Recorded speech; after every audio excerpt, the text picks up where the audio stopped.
Amém. Fala com quem está mais próximo aí. Fala com pelo menos 5 irmãos, né? Aleluia. Obrigado que você veio, que bom ter você aqui, que bom estarmos juntos nessa noite para adorarmos ao Senhor e recebermos a sua palavra. Nós estamos meditando numa série que tem como título Deixados para Trás.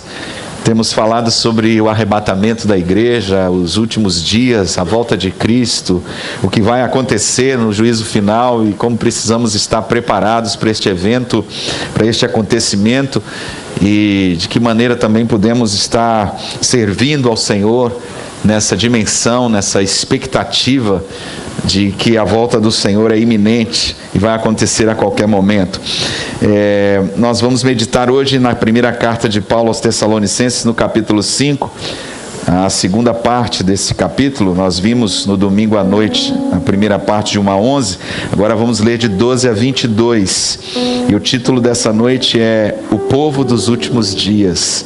Vamos ver algumas características da igreja que deve esperar a volta de Cristo. Primeiro aos Tessalonicenses 5, de 12 a 22. Eu peço que você abra o seu tablet, a sua Bíblia, o seu smartphone, para que você possa acompanhar a leitura do texto da palavra de Deus. Primeiro aos Tessalonicenses 5, a partir do versículo 12. Leiamos com reverência.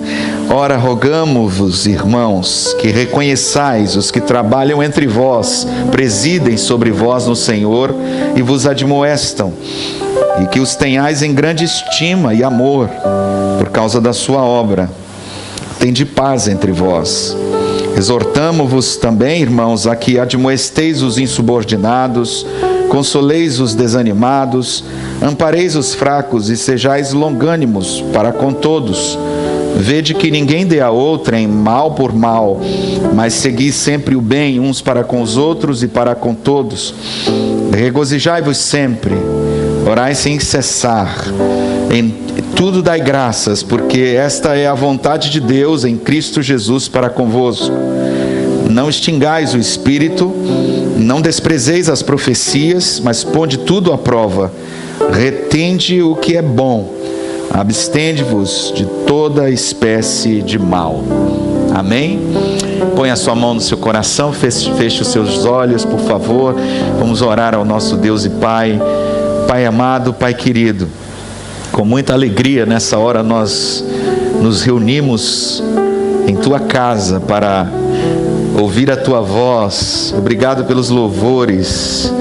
Nós temos imenso prazer em Te adorar com cânticos, e quando fazemos isso, somos tão abençoados. Queremos Te louvar também nessa noite, Te agradecer por Tua palavra, porque ela é tão poderosa, porque ela é tão verdadeira e fiel. Abençoa o nosso coração, abençoa a nossa vida. Nós viemos aqui para nos expor à operação do Teu poder, Senhor. Fala conosco e toca naquilo que só o Senhor pode fazer, no mais profundo do coração de cada ser humano, e especialmente daqueles que se abrem para receber a Tua palavra com fé. Nós oramos repreendendo agora todo pensamento e todo sentimento contrários à verdade de Deus, toda fortaleza que se levanta contra o conhecimento do Senhor, que seja destruída, abatida no poder do nome de Jesus. Pai, nós queremos também pedir a presença de anjos guerreiros neste lugar, e que todo e qualquer espírito que não Te louva e não Te glorifica seja amarrado e maniatado no poderoso nome de Jesus. Que o Senhor esteja encontrando aqui entre nós um ambiente livre para agir de forma sobrenatural, trazendo cura, libertação, sinais e maravilhas que só o Senhor pode operar. Nós declaramos assim com fé a Tua vitória nessa noite em cada vida, em nome do Senhor Jesus. Amém. E graças a Deus. Vamos aplaudi-lo mais uma vez. Aleluia. Tu és bom, Senhor. Tu és maravilhoso. Aleluia. Glória a Deus. Nas últimas mensagens nós vimos alguma coisa sobre o retorno de Cristo. Se você não teve ainda contato com essa série, se você perdeu alguma das mensagens, você pode acessar o nosso canal da Família da Graça no YouTube e assistir as mensagens, não somente essas da série Deixados para Trás, mas outras tantas que estão ali registradas para a sua edificação. Você pode também compartilhar com pessoas que você ama o link dessas mensagens para que elas possam também ser edificadas. Nós vimos como é importante e necessário que a igreja esteja preparada para este momento. E esse é um tema que infelizmente a gente não fala mais, a gente não prega mais, a gente não ouve mais. Com exceção de alguns grupos adventistas, não somente a denominação adventista, mas grupos que têm essa ênfase adventista no advento, na volta de Cristo, e que algumas vezes, por causa das suas doutrinas ou dos seus posicionamentos, até certo ponto heréticos, nós temos uma resistência quando se fala de volta de Jesus. Nós pensamos logo em testemunhas de Jeová ou seitas apocalípticas. Ficamos preocupados de que o estudo dessa mensagem nos deixe um pouco amalucados, né? Como muita gente fica por aí, começa a pesquisar o significado dos símbolos do Apocalipse, começa a tentar estabelecer datas e prazos para a volta de Jesus e começa a investigar as profecias apocalípticas em outros livros da Bíblia que tratam do mesmo tema. E aí acabam ficando obcecados por esse tema, ficam um tanto quanto desequilibrados. A verdade é que nós precisamos encontrar nessa palavra equilíbrio, a chave para tudo na nossa vida, especialmente quando se trata desses dois temas ou dessas duas tensões que nós vivemos na espiritualidade moderna.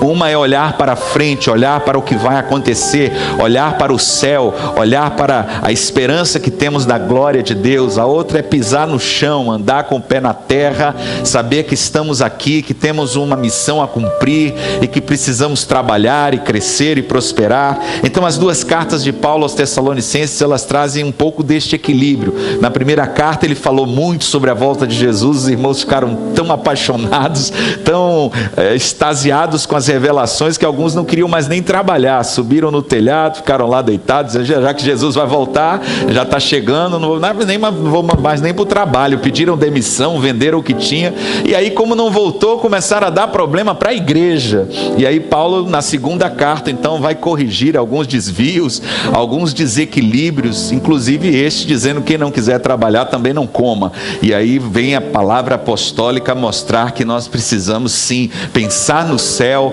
aguardar Jesus com muita expectativa, mas nos lembrar que enquanto temos tempo, enquanto é dia, precisamos fazer a obra do Senhor, pregar o evangelho a toda criatura.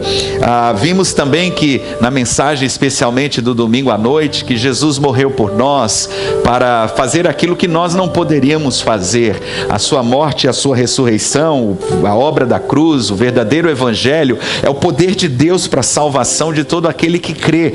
E quando nós cremos neste evangelho e nos identificamos com Cristo na sua morte e ressurreição, nós temos a chave para uma vida nova, uma vida abundante, uma vida eterna, que foi o que Ele nos prometeu e veio nos dar. Como povo de Deus, nós temos alguns princípios pelos quais nós passamos a viver. Assim como nós estávamos no mundo vivendo uma vida desregrada, uma vida sem obediência aos princípios de Deus e à sua palavra, talvez até por ignorância, a maioria de nós, e a Bíblia diz que Deus não leva em conta os tempos da ignorância, mas agora que nós estamos em Cristo Jesus, nós precisamos aprender como viver os princípios do reino de Deus. Eu li um testemunho interessante de Craig Barnes, e ele contou sobre o seu pai, que quando ele era pequeno, o seu pai pastor adotou um garoto de 12 anos para morar com eles, com seus irmãos, com a sua família. Os pais desse menino chamado Roger tinham morrido de overdose de drogas. Ele era um menino que até os 12 anos conviveu com esses pais abusivos, sofreu muito toda essa história da adicção dos seus pais, e por fim os seus pais morreram de overdose de heroína, e esse garoto ficou órfão. E o pai do Craig pegou o garoto e botou dentro de casa, e ele diz assim: no começo era bastante difícil para Roger se adaptar à sua nova casa, à sua nova família, um ambiente livre de adultos viciados em heroína. Todos os dias, várias vezes ao dia, eu ouvi meus pais dizerem a Roger: não é assim que nós nos comportamos nesta família, Roger. Não é assim que nós fazemos aqui em casa, Roger. Não, você não precisa gritar, você não precisa lutar ou ferir outras pessoas para conseguir o que você quer. Não, Roger, esperamos que você mostre respeito por essa família. E o tempo passou e o Roger começou a mudar. Será que o Roger teve que fazer todas essas mudanças para se tornar um membro da família? Não. Ele se tornou parte da família simplesmente pela graça do meu pai que o adotou. Mas será então que ele teve que se esforçar muito porque agora estava na família? Você acha que ele teve? Sim, foi difícil para ele ter que mudar. Ele teve que trabalhar com isso. Mas ele foi motivado pela gratidão e pelo incrível amor que ele havia recebido. Assim acontece conosco também. Nós fomos adotados na família de Deus por nosso Pai eterno em Cristo Jesus. E nessa adoção de filhos, nós fomos recebidos como filhos amados do Senhor. É óbvio que nós precisamos mudar algumas coisas na nossa vida. É óbvio que quando começamos a fazer parte desta família, alguns hábitos, alguns vícios, algumas coisas que nós trazemos da velha vida já não cabem mais. E aí nós vamos ouvir o nosso Pai amado pelo Espírito Santo dizer: não é assim que nós fazemos nessa casa, não é assim que nós agimos nessa família, não é assim que nós tratamos uns aos outros aqui, não é assim que nós nos comportamos, não é dessa forma. Todos nós trazemos uma história, uma referência às vezes marcada por tantas e tantas feridas e por tantas dores e sofrimentos. Mas hoje nós vamos aprender alguns princípios que devemos aplicar à nossa vida espiritual, como Paulo na sua carta, mesmo falando da volta de Jesus, entende que a igreja que espera Jesus, a noiva que aguarda o noivo, a igreja do Apocalipse, a igreja que está ardentemente aguardando o retorno do rei, ela deve praticar alguns princípios espirituais para ser o modelo para o mundo. O primeiro princípio que Paulo ensina é: respeite a autoridade espiritual. Aprenda a respeitar as autoridades espirituais. Rogamo-vos, versículo 12, irmãos, que reconheçais os que trabalham entre vós, presidem sobre vós no Senhor e vos admoestam, e que os tenhais em grande estima e amor por causa da sua obra.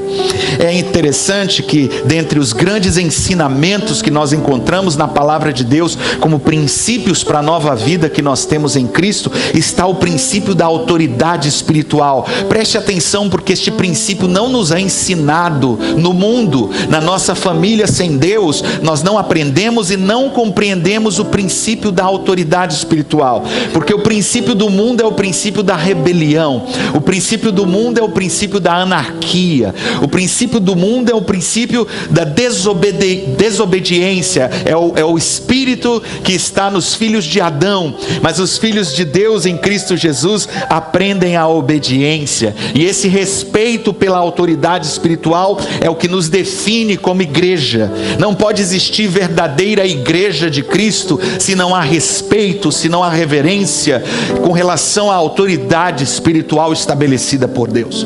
O que nós estamos vendo em muitos movimentos chamados igreja por aí, é que eles começam quebrando o princípio maior da autoridade espiritual, achando que com isso estão agradando a Deus, e isso não é princípio de Deus. Um dos presidentes dos Estados Unidos, Harry Truman, que foi o 33º presidente norte-americano, ele tinha o costume de fazer uma reunião com seu staff todos os dias às 8h30 da manhã. E um dia ele recebeu de um dos funcionários da Casa Branca uma mensagem que chegou pelo correio, com cheiro de lavanda, com um selo de cera real, com fitas roxas envolvendo aquele envelope. E ao abri-lo, o presidente encontrou uma carta do rei Ibn Saud da Arábia Saudita, cuja saudação começou dizendo: Sua Magnificência. Sua Magnificência, Truman repetiu rindo. Eu gosto disso. Eu não sei do que vocês me chamam quando eu não estou aqui, mas está tudo bem se vocês se referirem a mim a partir de agora como Sua Magnificência. Mais tarde, Truman enviou uma mensagem às Nações Unidas apoiando a admissão de 100 mil judeus na Palestina. A próxima carta que ele recebeu do rei Ibn Saud começava dizendo: Prezado presidente. Na igreja muitas vezes nós tratamos a autoridade espiritual assim. Se ela faz o que nós gostamos, nós chamamos de sua magnificência. Mas se ela faz algo que nós não gostamos, nós chamamos de outros nomes. Nós não precisamos de instruções da palavra de Deus para respeitar, para obedecer, para nos submetermos quando sentimos vontade. Nós não precisamos de ninguém nos ensinando isso quando nós estamos sentindo vontade. Então, obviamente que essa instrução, ela se refere a quando não sentimos vontade, ou quando não sentimos necessidade. E a palavra de Deus é clara, e a Escritura deixa claro que Deus estabelece autoridade na sua casa, estabelece autoridade no seu reino. E se você quer agradar a Deus e quer ser a igreja que aguarda a volta de Cristo, que vai subir no arrebatamento, como povo de Deus, é mais do que nunca necessário que nós estejamos nos submetendo à autoridade e à disciplina da igreja do Senhor. Nosso trabalho então é respeitar os mais velhos, respeitar as autoridades constituídas por Deus, respeitar aqueles que Deus coloca sobre a nossa vida. Não, nessa casa nós não fazemos diferente disso. Não importa de onde você veio, não importa como você lidou com a autoridade, na casa de Deus aprendemos com o nosso Pai, por meio da sua santa palavra, que nós devemos respeito, estima, amor e submissão às autoridades espirituais constituídas por Ele. Em segundo lugar, Paulo ensina um princípio tremendo aqui. Ele diz: seja responsável por outros. Seja responsável por outros. Há muitas pessoas que entram na igreja e não querem responsabilidade, não querem trabalho, não querem se consagrar, não querem se comprometer, não querem se dedicar a nada, cruzam os braços e ficam achando que estão servindo ao Senhor, porque estão vivendo uma vida certinha, porque estão orando, porque estão lendo a Bíblia.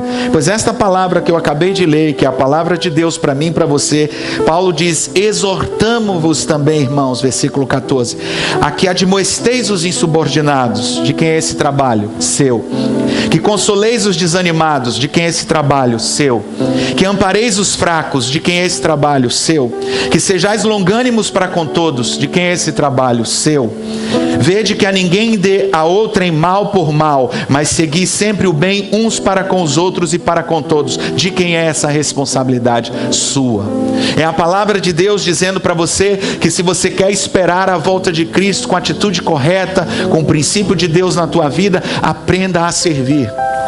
Aprenda a assumir responsabilidade na igreja. Aprenda a trabalhar na obra do Senhor.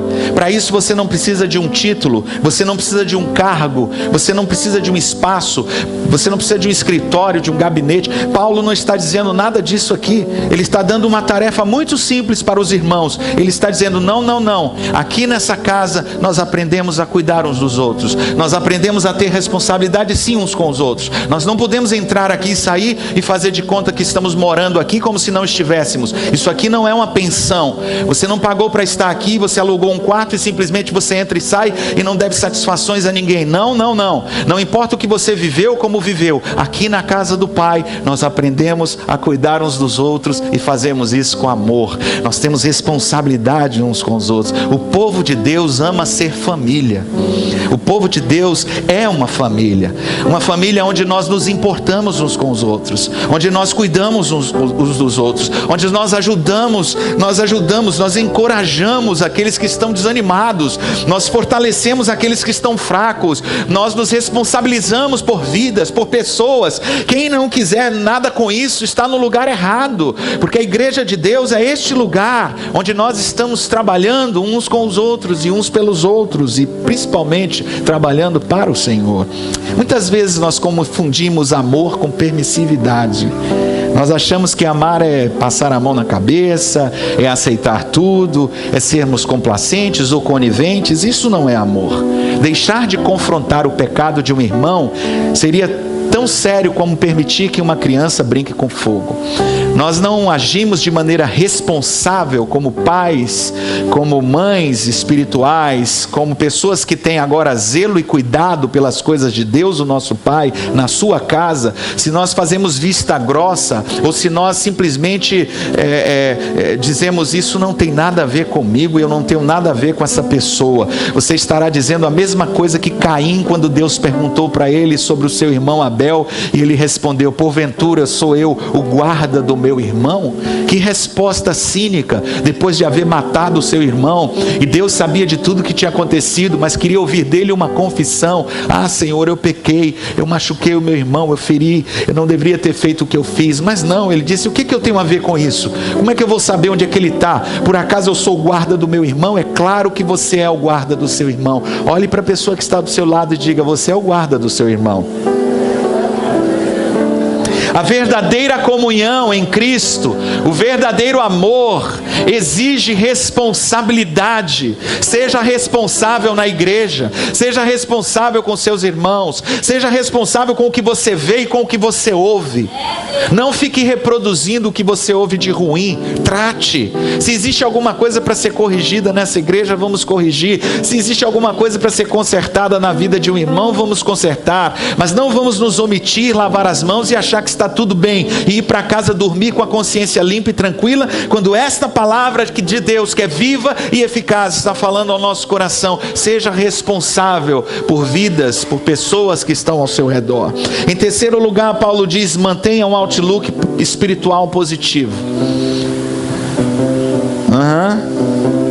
Você sabe o que é Outlook? Você tem o Office do Windows. Regozijai-vos sempre, orai sem cessar, em tudo dai graças, porque esta é a vontade de Deus em Cristo Jesus para convosco. O que é isso aqui? Um povo que tem uma aparência, um povo que tem uma expressão, um povo que tem uma característica de alegria. Um povo alegre, um povo que não é representado por uma multidão triste, melancólica, uma multidão arrasada, de pessoas amarguradas, magoadas, de pessoas feridas que ficam ali lambendo as suas feridas na igreja. Já pensou que lugar chato, insuportável? Você entrar num lugar como esse e encontrar um ambiente de todo mundo chorando, se lamentando, reclamando, murmurando, se queixando, criticando, falando mal. Ai, vai para o inferno, eu não quero estar num lugar assim não.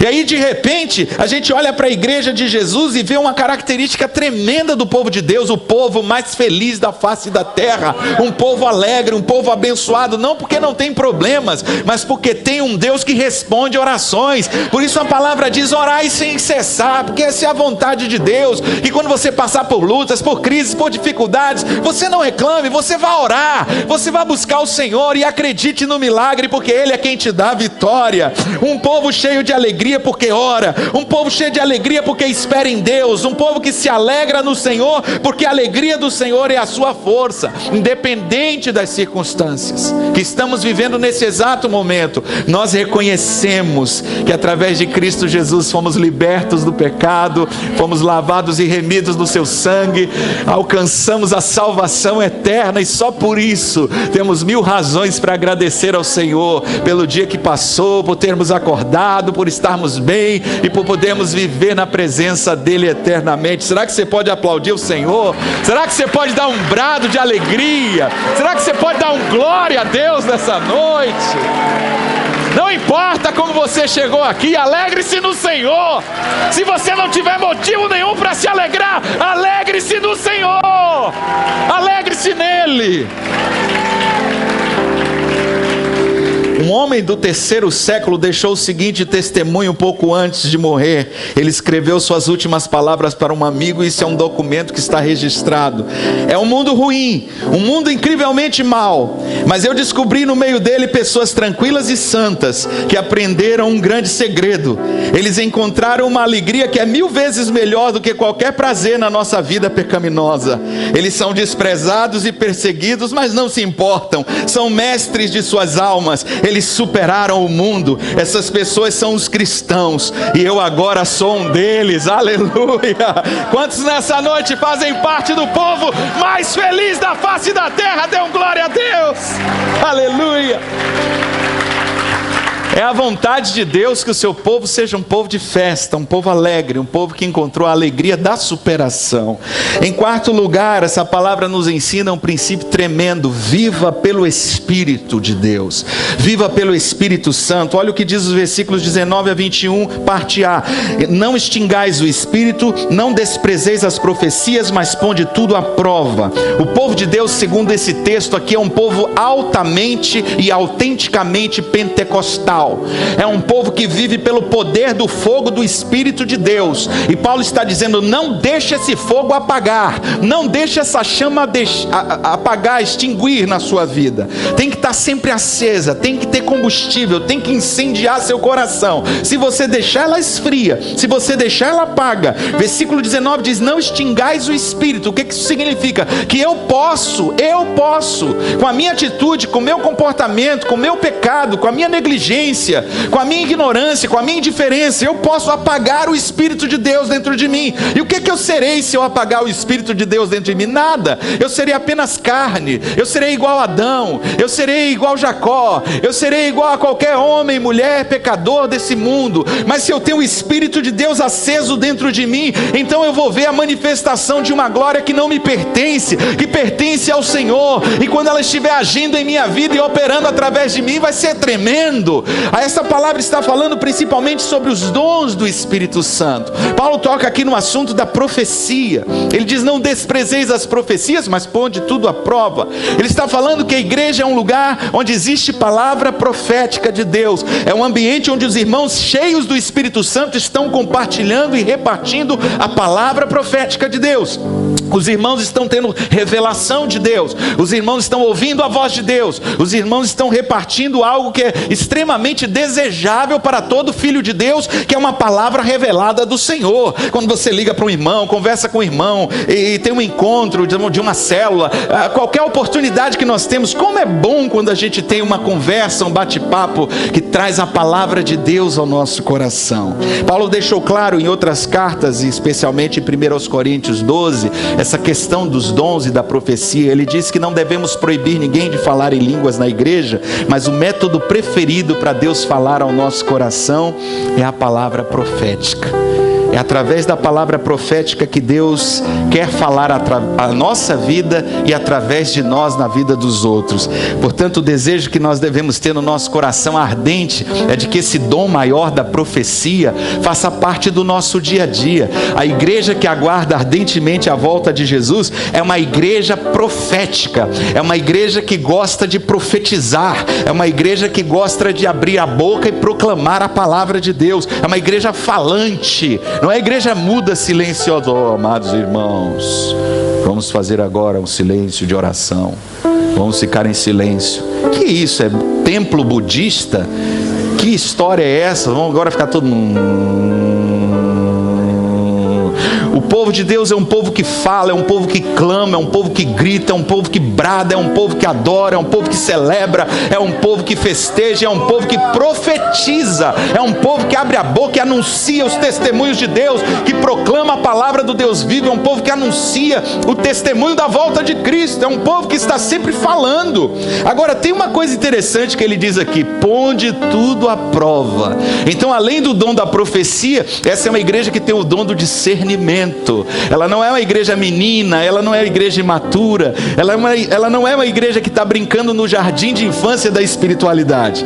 Ela é uma igreja que amadurece pelo discernimento, que é dom do Espírito Santo, porque nem todo mundo que fala em nome de Deus está falando por Deus, porque nem todas as coisas que estão sendo ditas por aí são palavra de Deus. Então esta é uma igreja que prova os espíritos, prova o que está sendo dito, é uma igreja que estuda, que verifica, que analisa, é uma igreja que pesa as palavras, e que, porque ela ama muito a palavra de Deus e respeita muito a palavra de Deus e deseja muito a palavra de Deus, ela não aceita qualquer coisa ou qualquer pessoa falando em nome de Deus. Ela vai conferir o fruto da vida, ela vai conferir a vida na congregação, ela vai conferir uma série de outras questões para que ela possa ter o aferidor maior, que é o Espírito de Deus, que fala através de toda a congregação. Por isso Paulo diz também: os profetas falem 2 ou 3 e os outros julguem. Nunca a igreja recebe profecia, nunca você deve receber palavra profética de ninguém sem pôr à prova.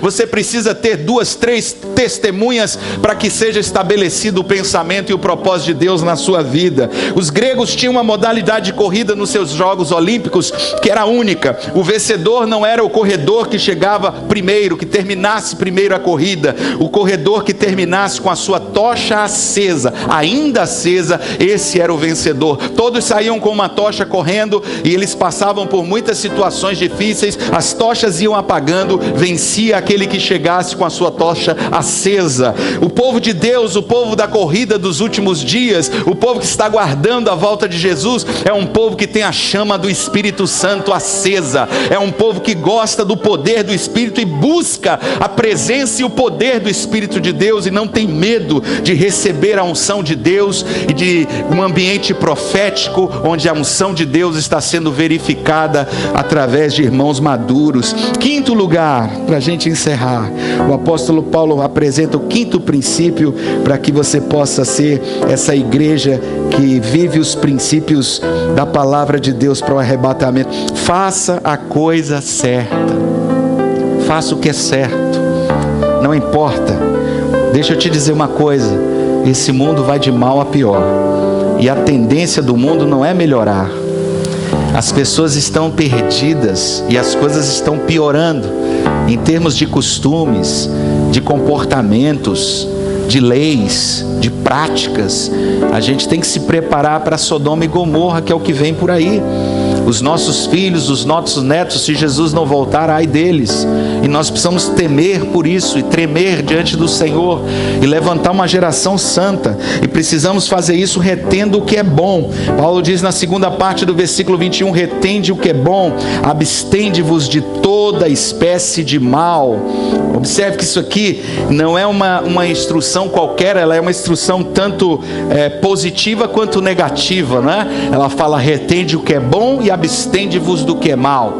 Então a sua vida você tem que estar trabalhando dessas duas formas. Não, aqui nessa casa a gente faz assim, a gente segura o que é bom, a gente fica com o que é bom e a gente se abstém do que é mal. E essa regra vale para tudo, inclusive para o que você come.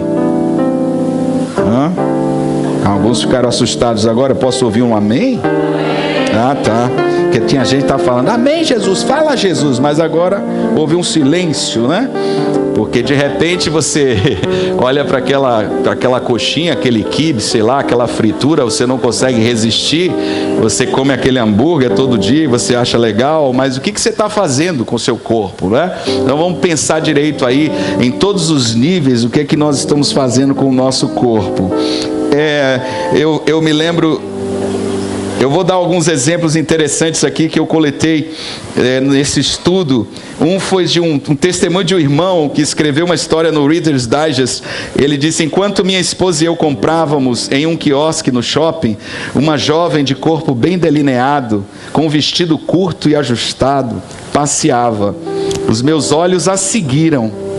Sem tirar os olhos do artigo que minha esposa estava examinando, ela perguntou para mim: valeu a pena o problema em que você se meteu?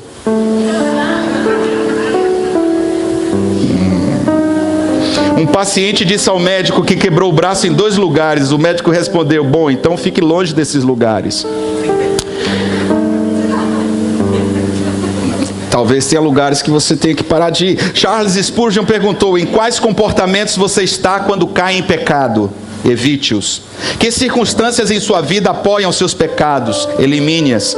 Com o que você costuma pecar? Evite-o. Há 2 mentiras igualmente condenáveis e Satanás quer que nelas acreditemos. Primeira, apenas uma vez não vai doer. Segunda, agora que você arruinou sua vida, está inútil para servir a Deus, pode desfrutar do pecado. Está amarrado e repreendido em nome de Jesus. Pratique o bem, conserve o bem, retenha o que é bom e abstenha-se de toda espécie de mal. Que Deus te abençoe ricamente, que essa palavra fique selada no seu coração. Eu quero te convidar a ficar de pé agora e selar essa palavra aí com um aplauso, um glória a Deus bem alto para o Senhor.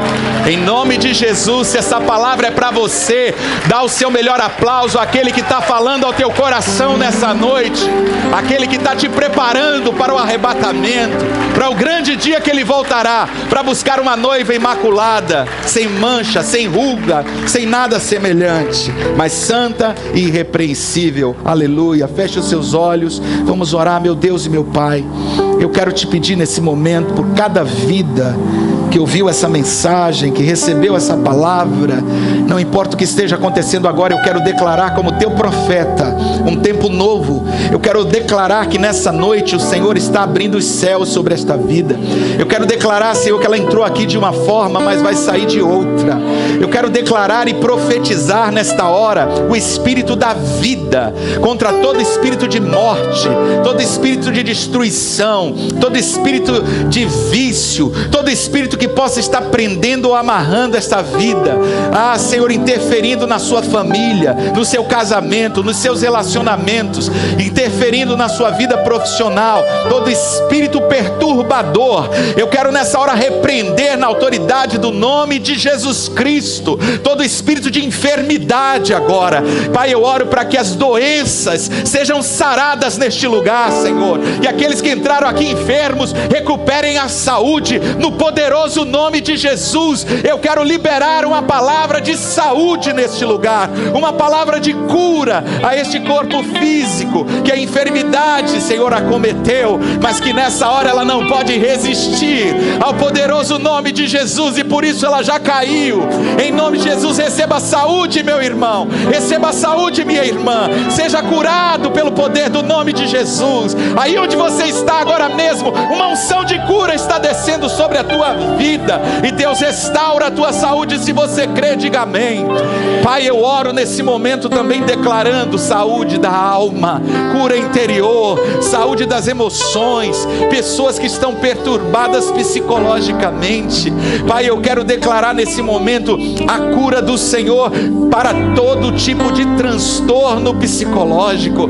Deus, transtornos da personalidade, quaisquer que sejam as neuroses, os traumas, quaisquer que sejam as manias, as fobias, nessa hora, Espírito Santo de Deus, oh Santo Deus, toca nesse coração, meu Pai, e começa um processo terapêutico de cura, de libertação dessa alma, de todo vínculo com o passado e de toda prisão que tem impedido essa vida de crescer, todo engessamento, toda paralisação, toda forma de opressão que o inimigo tem usado contra a tua mente, contra a tua psique.